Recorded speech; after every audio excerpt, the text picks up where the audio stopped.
bio. I'm like, what? But how? Where? How? La la la. Yeah, I feel like me and you are gonna get along. What's that about me and Quincy? You're not boy Three, moms. You're right. boy dad. Two.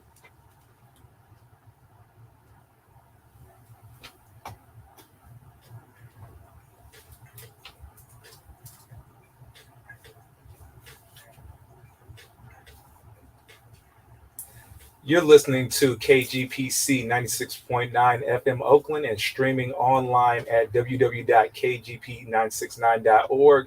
This is the Anything Can Happen show with Kenya Asa, Quezzy Dreams, and your man Cat Fitness. Yeah. Oh man, I'm excited about this conversation today. Absolutely. We're gonna find the flow in the room. Oh, Flow. Yes, Even flow. yeah, the As flow. Pearl Jam would say. Yeah. So today we have a very special guest in the building. She's going to be giving us a lot of great tips. I feel like. Really? Is that what you feel like? That's what I'm feeling. That's the vibe. That's the energy I'm getting. So, Uh-huh. like, are you telling my energy is not right now? Is that... Oh no, your energy, as you always like to remind us, your energy is always on point. Your energy is your just energy. like your just like my microphone. What a subtle segue, Mr. Fitness. I'm just saying, so you know. terribly subtle. Uh, As you know, as we all know, we are big fans of the Rejuvenate CMOS in this building. Yeah. I myself am constantly talking about. Do you know somebody in rejuvenated this I building feel. right now has never had CMOS? Stop it! This is their first That's time. unbelievable. Shut the front door. That's the word on the street. I don't know. Is that the what truth. street? What street are we talking What about? street is it? Well, Yeah. this is the street. 8th Street. 8th Street, Oakland. Well, honestly, I had not ever had sea bass. Sea Y'all, bass. I'm hungry. What you Can you talking about? tell? Oh, my I am goodness. hungry. I'm like, sea bass. I had also never had sea moss until probably 4 years ago. Wow. Me neither. That's Really? the first time. Really? Yeah, Okay. 4 years. Yeah. Yep. So But I I'm had it in not the powder form the first time. Yeah. No, I had it in gel form the first time, and then I started using the powder form. Uh-huh. And now I only eat the Rejuvenate by Cat Fitness Ooh. because it's hell. Let's see what our guest thinks about it real Mhm. quick. Can we get a taste test from you real quick, Miss Lynn? Do I finally get to eat mine? Or- Let no? the guest Okay. go first. You got to be polite. You got to let. Well, listen, I saw Miss Felicia, our station manager, out in the hallway, literally sucking the life out of her paper cup, Oh and my that God. just made me feel like, listen, I want mine too. That's gonna make people tune But- into the live Okay. view and to see that. Man, that sounds like a show within Okay. itself. Miss Felicia about to get a date. She's single and ready to mingle. Is that what you saying? I guess so. Man. Well, I don't know if She's I'm like- gonna date on this. I'm willing to try it. You Felicia's, willing to try? Felicia's going to strangle me in 3, 2, right? Okay. Can So we get let's a try it? yeah? Let's get a All quick All right, taste yeah. test. Uh-oh. Can you tell us what flavor this is, Mr. Phil? That's the tropical. Oh, this is the tropical. Okay. Yeah, I brought the okay. tropical in. Okay. That's really good. Ooh. So tell us You're a not little just bit. you just not saying that, is you? No, it's really good. It has like a mango-ish flavor. Okay, I see. Like in strawberry as Yeah. well. Okay. I honestly don't really know what sea moss So I was should gonna taste like. gonna say maybe Kat could let us know a little bit about sea moss and why it's a good idea for us to be eating. Well, sea moss has 92 minerals of the 102 minerals that your body needs on a daily basis that your body doesn't produce by itself. So sea moss comes from the ocean. We actually get ours from St. Lucius. It's wild crafted, so it's grown in the ocean, and it's harvested, dried out, and then we make it into our delicious gel. Wow. Yeah, with our blends of fruits and berries and love that we put into it. And now, how often does a new That's good. flavor come out there, Mr. Cat Fitness? We're launching new flavors every single month. Okay. Yeah, Okay. every single month we're coming out with a new flavor. It's yours. Yeah. Oh my gosh, you neglected to tell me that. So Hey, I You told wanted me to just try it. that's what I said. I we want your skipped that honest little opinion. detail. Yeah. Skip that little detail. Oh Uh-huh. wow, this is good. This is really good. And so we can have ours now. Can we have go ours right now? ahead. Thank you. Yeah, we all taking Yes. shots. Okay. Oh, I don't have a spoon, but that's okay. I can squeezy like Miss Felicia did. It's like a push pop. Mm-hmm. You remember old school Wow, push pop? That's good. Wow, this is really Come good. on, that's gonna. See, I was really getting into the elderberry flavor, the elderberry blast, which is the latest flavor for this Yeah, month, right? that's the one that your son loves. Yes, he really does. And now I really have to share my jar a little bit more than I did last month. But this is taking me back to the previous flavor, and now I'm missing that. So yeah, delicious, delicious. Y'all get you some. Get you some. So speaking of which, we got our amazing guest in the building today, Miss Lyn Patterson at Poetry and Things on Instagram. And first and foremost, how you doing today? I'm doing good. I'm happy to be here. I'm excited. Yes, we're happy to have you. We're happy to have you. So you were actually recommended to us by our other guest, Taylor Crenshaw, Oh, my bestie. founder, yes, of Goldman. So how do y'all know each other? You know, it's so interesting. Taylor's one of my best friends, and we work together at Goldbeans. I do like logistical stuff for them, but I was so I live near Fruitville, and I was randomly in a coffee shop by our house and just so happened to run into Taylor. And when I saw her, I was like, "Hey girl," and she was like, "Hey," and we just started talking, and then at one point we were like, "Wait, do we actually know each other?" Hey. And we realized that we had never met before. Oh my gosh. And then, as one does in Oakland, we went on a girl date, which is, just Black women getting coffee together. I love it. Right. And from there, we've just been like tough. How long ago was that? Wow. That was like when I first moved to Oakland. So like 3.5 years ago. Oh, so you're not originally from the Bay Area? I'm not. Okay, where are you from? I'm from Seattle. Washington. Seattle. Wow. Yeah. What? Yep. There's a whole lot of people from Washington in the Bay. Yeah. You know for what's real. interesting? I hear I've never been to Seattle, but I hear it's very similar to the Bay, except it's a lot more muggier, colder. It's rainier. Rainier, yeah. Yeah. But it is. Seattle's I had a great time in Seattle. But I haven't been since the 90s, and it was the height of the 90s. grunge. Yeah. Oh yeah. It was the height of the grunge era. It was the height of the West Coast, East Coast beat. Yeah. Yeah. Is that No. what- I It was in Pac the versus Biggie. I was in the rocker scene back then. shout out to So Nirvana. I was it was too. Nirvana, Hole, All all of those it. places. Too, right? Yeah. Huh? Pearl Jam is from Washington. Pearl Jam is definitely, Wow. I love me some Classic Eddie group. Vedder. I love Yes. Pearl Jam.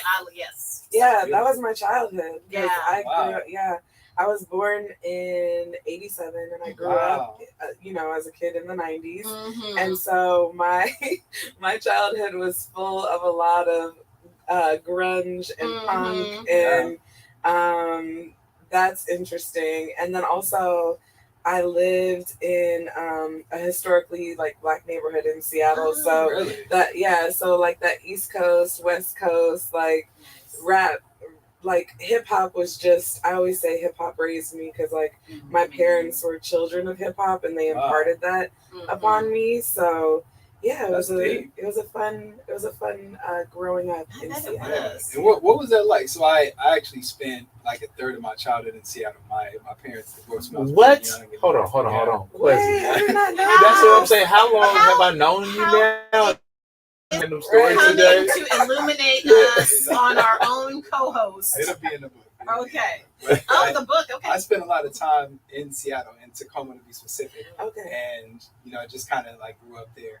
And what I noticed, there are like Black people out there, but not a bunch. Yeah. And I didn't know that there was a Black community. Can you speak on that a little bit? Like, what was it like Yeah. to be Black in Washington? Oh my gosh, I will tell everyone the story whoever asks me. So I'm from the Central District in Seattle, and for a long time, the Central District was sort of the hub of Black culture in the Wow. Pacific Northwest. So if you go to the Pacific Northwest now, there's an African American museum that's like literally across the street from where I grew up. For real? And has collected a lot of archives and documents of Black people moving to Seattle. But Yeah. I got really interested in my ancestry at one point, and I spent like 5 years like traveling different places. And one thing that I learned is that the Central District in particular was a really precious community, because a lot of folks, families had come from like the South, and had, you know, part of the like westward expansion had moved there to the Central District because of companies like Boeing, and later on Microsoft. So promise of jobs, promise of less discrimination on the West Coast. And the weather ain't too bad. And the weather, you know, especially during the summer, is beautiful. So my family was a part of that. My great grandmother moved to the Central District to have a job at Boeing. My grandfather was in high school and moved with her after. My mom grew up in the Central District, and then I was born there and grew up there. And so there's just all this like arts, culture, like beautiful stuff happening in the Central District. And then a lot of families that have just been there for generations that have become sort of like family to one another because of being so far away from their families. So what made you leave? You know, it's interesting because a lot of people where I grew up like don't leave, and so when I go home I have like 80 cousins and cousins of cousins that like Washington. That I get to, you know, pull up with when I'm at so home. if I name drop you when I go to Washington, I'll be part You'll of the crew. run into somebody. You I'm might. good with Lyn, y'all. Right. You know Lyn? Or if you say like the Smith family, that's The my Smith? family. Oh, okay. Yes. So what made you? What made prompted you to come here? So I've taken a roundabout way of getting here. When I was in high school, I wanted to move to the Bay actually to go to FITM. I wanted to study fashion merchandising, and my mom was like, "Nah, you need to go to a 4-year school. We're not paying for that." My mother said the same thing about me dancing in college. She was like, "Say what? What?" Right. I wanted to dance too. No, I wanted to be a dance major, and she told me there was no such thing. Yeah. I was like, "Oh."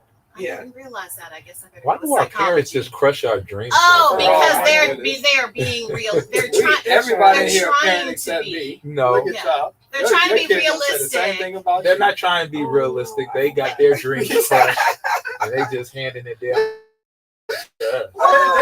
Y'all are parents. You know, your kids say, "I want to eat 7 Snickers bars for dinner." That's different than following your dream life. That's their dream life. No, that's their dream life. Like eating candy for dinner. That's absolutely dream life. I want to be a candy reviewer. I would support that, but my mom said no at the time, and I later wanted to do dance too. But I ended up staying, and when I was done with school, I joined a Teach for America, which took me to Baltimore. Oh, wow. Where I met my husband, who's from Baltimore. Hey. Oh, wow. And then we moved to New Haven for him to go to school. Wow. Then we sold all of our stuff and traveled for a year, so we didn't live anywhere. Wow. And then at the end of that, we were like, we had come here and just fell in love. And so we decided to move here, and here we are. Wow. So I want to know, because I'm a travel girl. Yeah. I traveled all over Europe last year. Awesome. And we are going to sell all of our stuff and move to Costa Rica like next year. Oh, my. Yeah. And so where did you guys go when you were traveling around? Yeah. I feel like this could be my how-to, like how to sell all your stuff and travel the world. Amen. So we were everywhere. Honestly, I think I went to like 8 different countries and 30 different states. Wow. Yeah. I went to Aruba, Jamaica, Colombia, Portugal, Spain, Ireland. Like every major city you could think of in the United States. Was there any particular rhyme or reason why you went to those places? Was it things that you wanted to see or experience, or was it just kind of like divinely guided? I think it was a mixture of both, to be honest with you. So I got to go. So this was part of the time when I was traveling around doing ancestry research.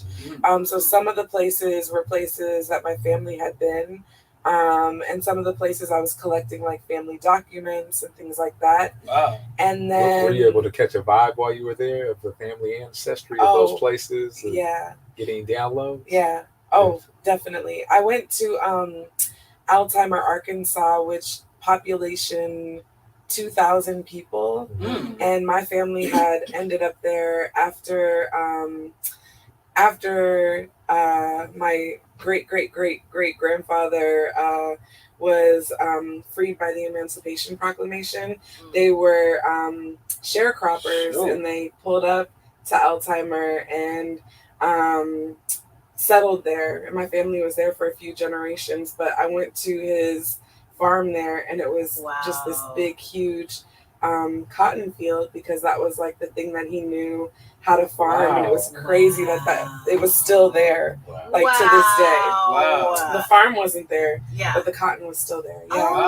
Yeah. So the seeds he planted once upon a time, he's still growing. It was still there. Yeah, that's beautiful. It was crazy. What is your ancestry? So the ones you feel comfortable with. I'm like, I'm still tracking it down, but I mean, both of my parents are Black. My mom is multiracial. Her father was biracial, and her mom was Irish. And so that's one of the reasons I went to Ireland, was to track down some family documents there. So I identify as Black, but there's certainly been mixed people in my family. Right. Everybody. That's how it is here in America. You're right. But that's dope. I'm 100% American. I don't know what y'all talking about. Oh, man. Okay. Right. Anyway, so speaking of which, right? So that's amazing, right? Like, you've been able to travel and go to these places, and how does poetry or your art tie into your journey? I mean, it was everything. I think I had reached a point in my poetry practice, like coming back to what you just said, like, what does it even mean to be American? Like, and what does it mean for me to be an American? I had written a poem that has a line in it that says, I feel like a refugee without a home to return to, and without a country to miss. And I really wanted to dig into like what that means. So I think on the one part, me doing all of that traveling was me sort of trying to grapple with different parts of my identity, and then also just answering a lot of family mysteries and questions that had been coming up. And so along the way, I wrote in this journal. My husband gave me this travel journal, and I would write him letters. But whenever I like write in a diary or write someone letters, it always just kind of comes out as poetry. So I'm actually getting ready to release a second collection of poetry, and collection. Yeah. And all of the poems are from that time where I was traveling and doing ancestry research and writing to him. Yeah. Amazing. Wow. And so tell us about the first collection. The first collection is called Whisperings of the Wild and Wilting. Yeah. Okay. That's Love it. And it's funny, when I first started to do the first collection, I think this second book was the book I had in mind. But I realized when I was going through all of my stuff that there was this like poetic voice from the time that I was like 19 to 29, that like if someone was really going to fall in love with my work, like they really needed to understand that woman, And I think I was like 32 at the time, but as I was going back, I was just realizing that there were so many things that I had overcome that were such a big part of my identity that I didn't really talk about in my current poetry, but informed that practice. And there was just this spirit of like wildness, rebirth, so wilting, like there was just this idea of like a woman is always becoming. I think Yeah. I had this idea that when I turned 30, I would have arrived at myself Really? and I would just like be there, Wow. you know? Wow. Yeah. Really? That's what I thought. I mean, Oh nobody my- ever talked about what yeah. happened to a woman after she was a mother and a wife. Yeah. Wow. Well, and I always tell the women that I know, my friends and stuff, that like the 30 is quite amazing and magical.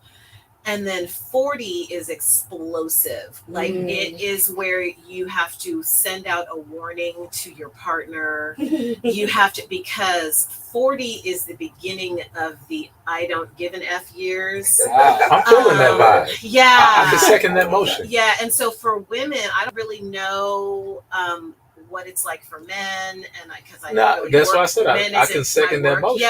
Yeah. Well, yeah. But we're talking about women, Cat. We're talking about Cat, women, you're not Cat. Let's 40. just keep it on I'm women not for quite. a moment, Cat. Are you 40? We- Not quite. No, but I'm not getting quite. there. To say. But as the only person in the room who You're has claiming been it. to 40, that is moi. What I can say is that there is this magical fire for women. And then I have warned women that this is coming. So Wow. tell your partner to gird his loins, Wow. you know, or whatever. And then when it does happen, they're like, oh my God, you were right. Because 40, you're just like, I am made out of magic. Right. And then, of course, 50 came, and that was even more magic. 50 where? 50 where? Child, listen, I be taking this sea moss and whatnot, okay? I'm gonna take some of this home with me.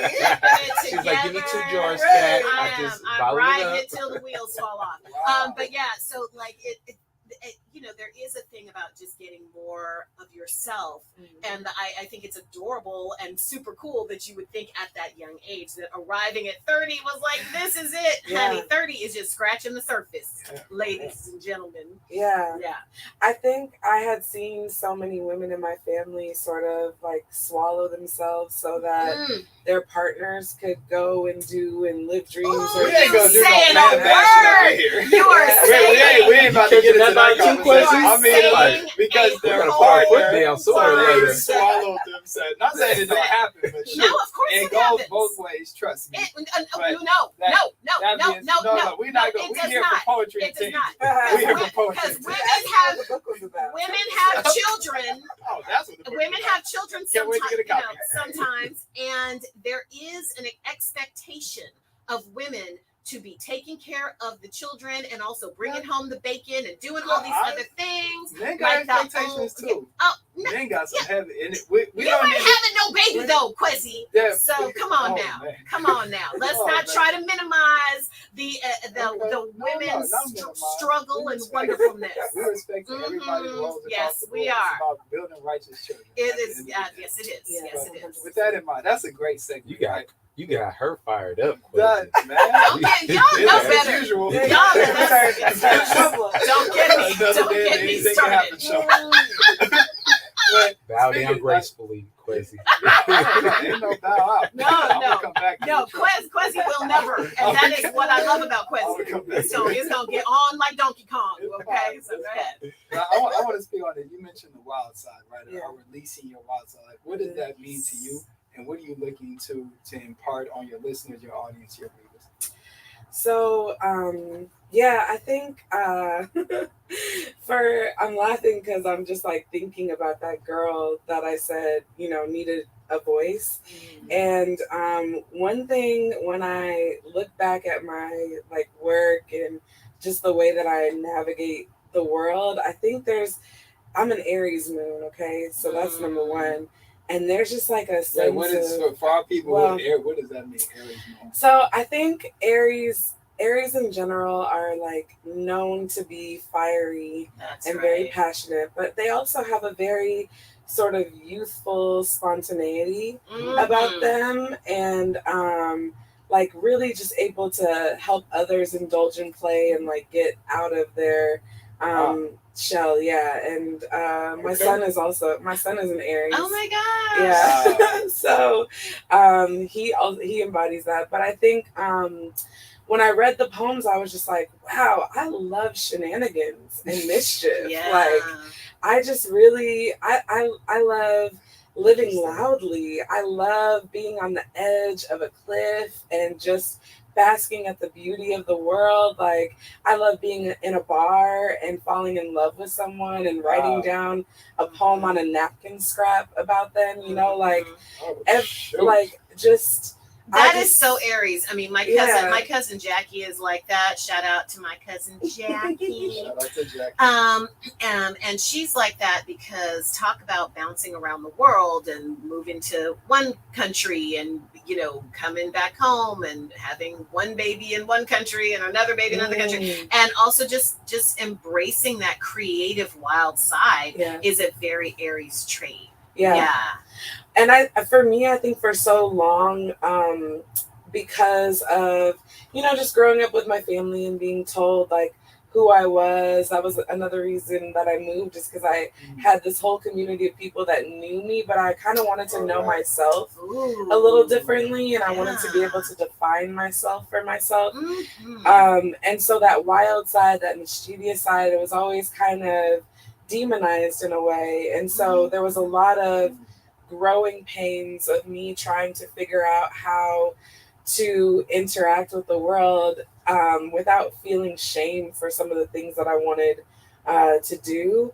And I think when I finally started to step into myself, I realized that wildness is something that is magical and captivating about me. And that, you know, the shadow work of coming into that was a part of my own like rebirth process. So I think a lot of people might define wildness as just like doing crazy things. And I just think it's like, I think everyone has a wildness inside of them, and it's about tapping into it. So it's more living in the moment. Yeah, or just living loudly. Living your own truth and living period. Good. Yeah. Really. But people are scared to tap into that. Very often, but I like what you said too about like your family and kind of, you know, because I think that it is a way of protecting, especially when it comes to women. Everybody thinks that women always need protection. And there's even a book called The Wild Woman's Way. You know that book. Me too, right there on my bookshelf. And there's a lot of that kind of wild woman archetype that is talked about now. But at a time, years and years and years ago, it was kind of smashed down or attempted to smash down. And when a woman wants to live out loud, like you were just saying, loudly and truthfully, they will have the tendency to call it wild. But if a man lives out loud and truthfully, they just call him just being normal. Yeah, not in today's America. Absolutely not. What do you mean? Absolutely what not. Do you mean? So go ahead, speak on the question. I got your back. Okay, I got your back question. I don't want to take away. This is the in-teens portion. We're gonna get back to the portion. But I would honestly say that it can be, in certain spaces, it can be very difficult to be a man right now. And when I say to be a man, I mean to live and embrace our full masculinity, understanding that to be a man is, to an extent, to be aggressive, right? Or what people would perceive as aggressive. Just like when y'all say the word wild, a lot of people might think like promiscuous, right? When in reality, they're not one and the same. No, so not all aggression is murderous. Not all aggression is violent. Sometimes aggression is like the way that I'm speaking. This might intimidate some people. Like, who is this young black man to think that he's so profound, right? Or to think that he knows what he's talking about without having a white man's validation, right? Or even like to be in. When we look at the Me Too movement, that was important. Yes, it is important to be able to voice the things that are happening to women and have been happening historically. But that became a witch trial. It became a point where if you say something about a man that he did to you, automatically guilty before proven innocent. Right. And like, that's not a way to handle any issues whatsoever. And we're still living in the shadow of that.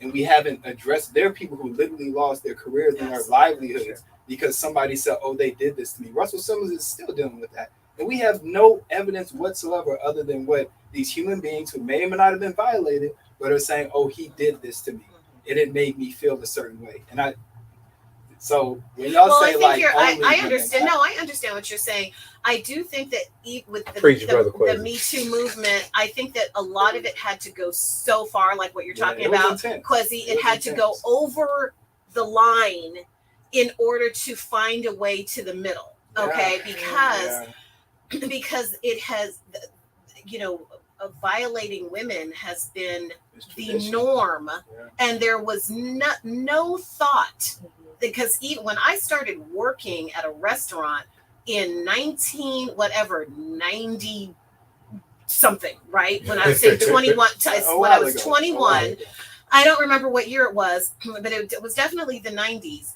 There was a guy that was constantly violating me, sticking his hands down my shirt. Just another server that was like 40 to me at that time. That was so old, And one time he did it right in front of my boss, and there was just no thought that there was something wrong with that.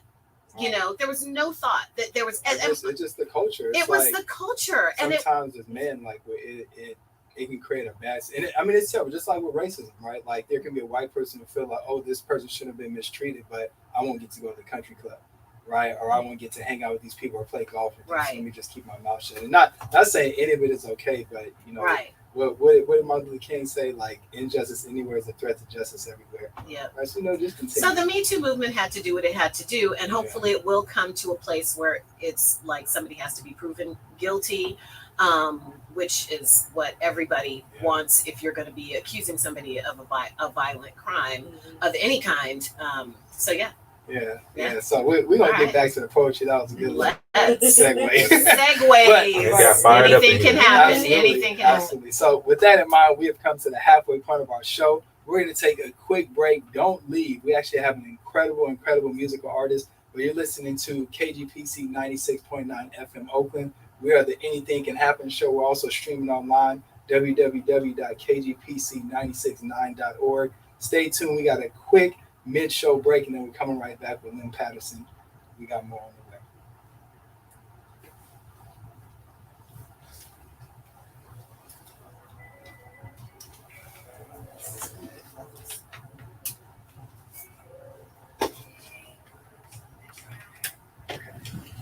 Yep, that's good. All right. So we, if you want to use the restroom or anything, we got like 2 minutes. The song is we got 2.5. Get some more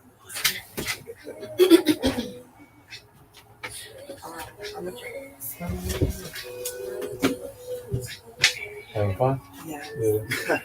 The conversations that I can't believe we're halfway done already. Yeah. It was like this. It's going by so fast. That's why a lot of people, we gotta have y'all come on for a second round. We just hit the tip of the iceberg with half these conversations. Yeah, I love it. Is the artist from the Bay? This one, no. Usually, I think she's from Washington. No. Yeah, I gotta look at her page again. I think she's from Washington. Do you mind if I just take a picture? Yeah, go ahead. About time you had a woman artist on your praise. She's not cursing or nothing. Huh? I said she's not cursing or nothing.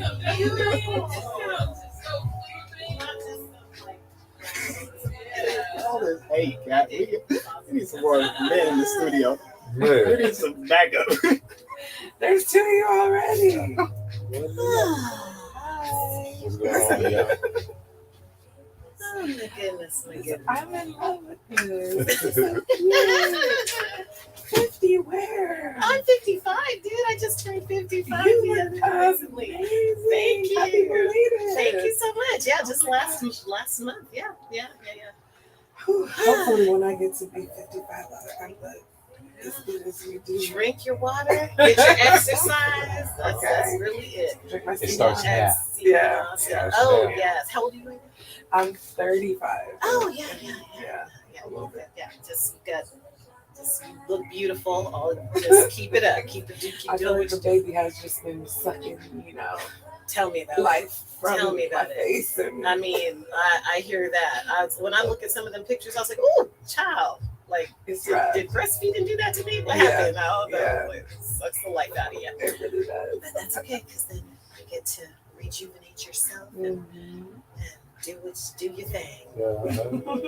Balance. Right. Yes. Oh, Balance. Which question you Your got? hair is so cute. It looks. In I mean, that seconds. looks exactly like my hair. Oh, does it? Yeah. So that it's blow dried right now. But All right, we're going in the back. after I had my baby, it looked exactly like that. Welcome back, y'all. You're listening to KGPC 96.9 FM Oakland and streaming online at www.kgpc96.9.org. This is the Anything Can Happen show with Kenya Asa, Quasi Dreams, and the man Cat Fitness. Yes, and our incredible guest today, poet. And what other ways would you describe yourself?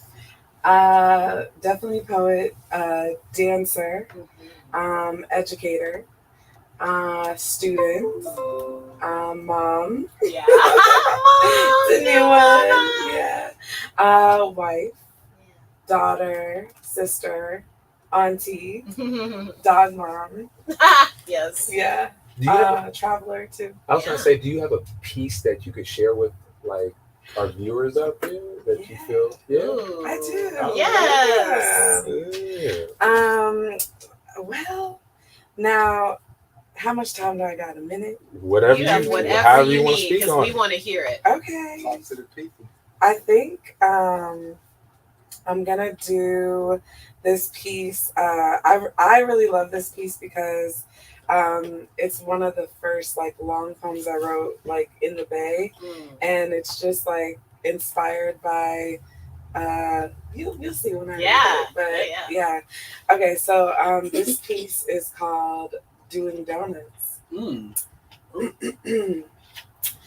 Labyrinths of joy on asphalt, like the gleeful, chalky lines of hopscotch which decorate our summer sidewalks, round rotundas of vigorous, jovial resistance, symbols of our fresh-faced resilience.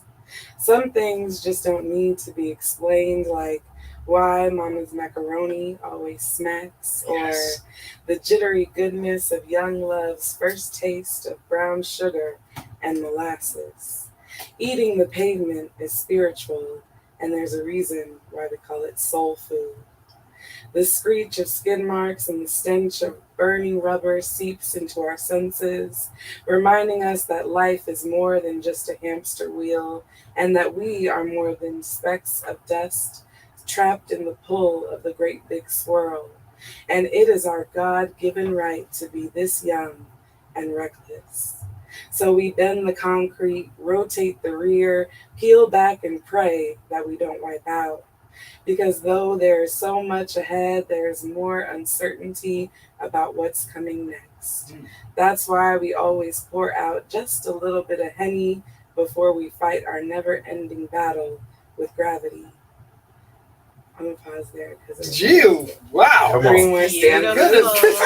Yeah, I got more on the way. That is beautiful. Wow, that was So incredible. beautiful. So, has your voice always been raspy, or is that like for the poetic sound? It has always been raspy. Wow. You know, when I was in middle school, they used to make fun of me and call me Ja Rule and DMX and Oh all this my other stuff. gosh. That's a compliment. Yes, now, right. Right, but for a middle school girl, yeah, that was yeah, not a that's compliment. rough. It was rough. I like my dog. Right. So it's always been deep and raspy. Oh, and gosh. so for the longest time, I never wanted to perform my poetry because I was like, oh, I sound terrible. Like, I sound like I got a cold.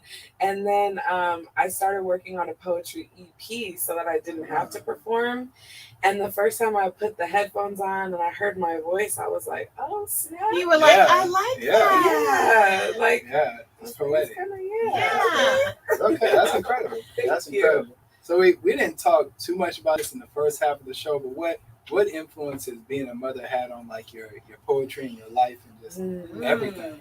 Well, okay, so you've only been a mother for 4 months. Yeah. nice. Yeah. I'm a new mom. Yes. I mean, I think the journey of pregnancy to delivery to where I am now, my poems have been a lot more about the body and bleeding and shedding and like birthing things. Even like I've been using metaphors about like breastfeeding, like being engorged and things like that. And I think I'm definitely seeing that show up in the imagery of my poems. And then I think one thing I've always kind of struggled with is writing about joy. Like I've always kind of used poetry as like a coping mechanism. So a lot of my poems feel like pain sometimes when they come out. And I'm like learning how to write new poems. And I also told people that being a new mom feels like falling in love for the first time every day. Wow. Yeah. Yes, So I totally can relate to that. yeah. Absolutely. So I feel like I'm finding a new way of falling in love that's been inspiring me to see the world differently. And that's also been coming up in my writing too. So that is kind of the journey of the writer, I think, in a lot of ways, especially when you've had a life-changing, extraordinary event like having a baby, and because it's so all-encompassing in so many ways, not only does it affect the way that you create art, but it affects your hormones and your mind and your mental state and your body and the way you feel in your body and things like that. So it's so much at once. And then at the same time, you're a parent now and an artist, which is, it's like a lot of creativity at once, a lot of creating, you know. What do you do to find balance in that? Like, is it any routines that you have? Because I always ask people, that always makes me, very curious about people. How do they get into their creative space? How do they get their mind to elevate and allow them? Do you like work out? Do you do yoga? Do you have a certain diet that you follow or anything like that? Yeah, I appreciate you asking that because I've always tried to be in the gym, and I'm just going to say the gym and I just don't get along. We don't like each other. Wow. But yes, you do. This is what I found though.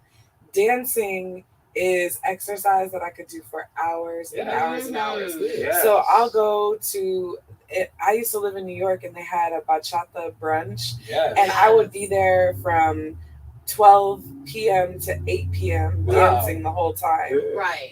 So I think. But I think that's the misconception too when people are like, oh, I don't go to the gym. Well, as long as you're doing some kind of movement. That's right. You don't have to go to the gym. It's not Yeah. all in the gym. Yeah. Not everything, especially dancers. I'm a dancer too, and it's you can do that. The beauty of that is you can do that anywhere. Right. In your own. I did that during the pandemic, just in my bedroom, online and stuff like that.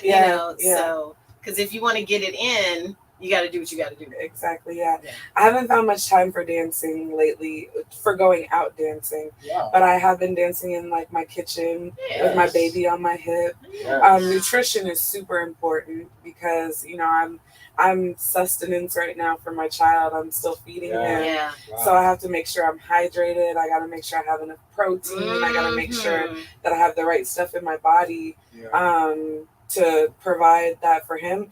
And interestingly, it's also teaching me how to take care of myself. Wow. Because I think before giving your baby the proper nutrition is giving you the opportunity to learn yourself even better. 100%. Yeah, because a lot of times I'm going on empty without even realizing it. Yeah. And right now, if I go on empty, I have nothing left to give. Yes, and I passed out one time because sometimes you forget to take care of yourself and to. I think I didn't eat one time for like 2 days, and then I passed out while I was making a salad for my husband. Yeah. It never even occurred to me that I'm being depleted by breastfeeding. Yeah. And then I'm like, normally if you forget to eat, it's no big deal. Yeah. But if you're breastfeeding, you forget to eat, you go fall out. But it's even making me think of those times when I have thought that I was okay to continue. Yeah. And I think even when I stop, I'm realizing I want to take care of myself differently. Beautiful. Because I've gotten into practice of not always providing myself with the most basic needs like food and water. Yep. And so I think it's kind of being a mom has kind of forced me to be like, okay, I need to take care of myself. But also understand the quality of the food and water that you're putting into your body as well, because you're giving that nutrients to somebody else. Mm-hmm. Yeah. You don't want life to be a Big Mac because that's what's going in your baby too.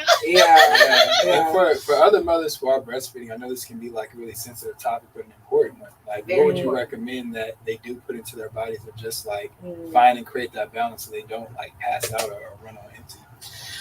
Yeah, I mean, I think every body is different. So, for me also, I have bipolar depression. So nutrition has always been really essential for me to make sure that I'm balanced so that I'm not operating from a manic state or a depressed state. So I mean, I won't tell people like what to eat, but I will say electrolytes are really important. So Water. important. Yeah. I have to Electric drink. food. Yeah. Alkaline food. Yeah. Yes. Yeah. All of that. I've been taking a lot of supplements lately just to try to sea moss, right? Yeah, exactly. The sea moss too. But I've just been drinking a lot of water, and I feel like I am not drinking an abnormal amount of water. So it's just been making me realize how dehydrated I have been. Most people. Yeah. Absolutely. So just like Quincy just said, most people oftentimes will think they're hungry when really you're just really dehydrated. Yeah. Mm-hmm. And like our urine is supposed to be clear. I don't know if people are like closer to clear. Most people are pissing out soda. Yeah. It's sparkling. Yeah. It's like battery acid. Pee is supposed to smell like that. And I'm a wine drinker. Like, nice. I'm from Washington. Red or white? Better than the Napa Valley? What you drinking? Not better than Napa Oh, Valley. okay. I was like, Good wine. What's your wine of choice? So I like a Vino Verde, which is from wow. Portugal. Vino Yes. Yeah. So I just went to Portugal. Yes. And I love it. Do you know that you can get that at Bevmo? Did you know that? Yes. Yes. Yeah, It is Vino, so is it good. Vino Verde. I think the grape is green, but it's a white wine. Okay. Yeah. Oh, wow. And it has a little effervescence. It's so good. Is I it lived sweet, off of or it. is it more? Is it more like It could be Chardonnay? either. It could be dry and it could be sweet. It kind of Interesting. depends on how they bottle it and cultivate it. Yeah. Well, yeah, Vino Verde. Oh, I Yeah. just absolutely loved it in Portugal. I drank that every day Mhm. in Portugal. Yeah, and it was So, but I was gonna say, I used to drink like a glass or two or maybe three every night, Wow. and now I really just don't even have time to do that. Yeah. And it's been kind of nice to like detox from alcohol. Yeah, it's been kind of nice to do that. So I've been, just staying properly hydrated. Fantastic. Yeah. Fantastic. And you spoke on this a little bit while you were talking about motherhood, but like the old you versus the new you, right? If you could just expand, like, who was the old Lyn and who is the new Lyn, or who is the new Lyn becoming? What a question. I actually don't feel that different, like, through the course of motherhood. I don't think that was as much of a catalyzing sort of event for me, even though like giving birth will change you and realizing like how strong you are. Seriously. I was so scared going into birthing my child, but when it came down to it, I just had this calmness, serenity, and just focus that I had never experienced Did before. you do a home birth or a hospital? I did a hospital birth. Yeah.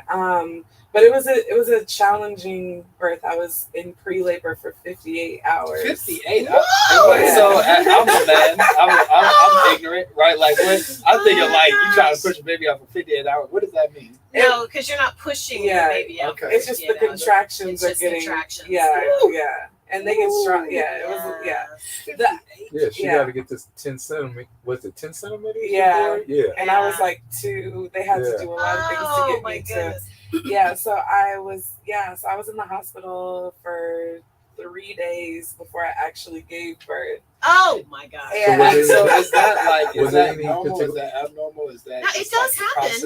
It does happen. Yeah. Sure. Yeah. It doesn't. It's Wow. not necessary. I mean, so Because you weren't Yeah. dilated that far. Was there any particular reason that they kept you versus sending you home? right. Yeah, That's yeah, what I was yeah. gonna Yeah. ask. So the baby's heart rate kept dropping, and what they found out when he finally came out is that there was a cord wrapped around his Wow. body. So every time there was a contraction. It was squeezing Wow. him. Yeah. So when I actually pushed, it was only like an hour and 45 minutes and he was out. So the Wow. birth itself was really easy. But I feel like, to come back to your original question, I think that just the process of being pregnant and going through like that whole journey,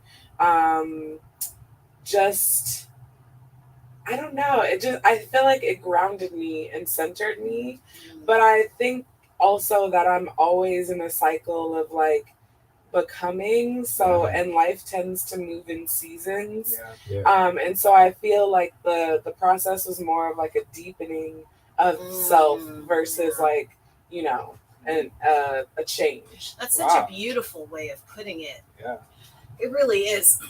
Because I do think that oftentimes it's made into something that's like negative, or you lose yourself, you know, as a woman. And some women do feel like that. I know I've definitely come up and down with that sometimes, where you just feel like, oh, where am I in this equation, or whatever. But the idea of deepening and maybe even coming more into who you truly are or truly meant to be is a really beautiful way of putting it, especially for women out there who haven't had a child yet, or who are wanting to have a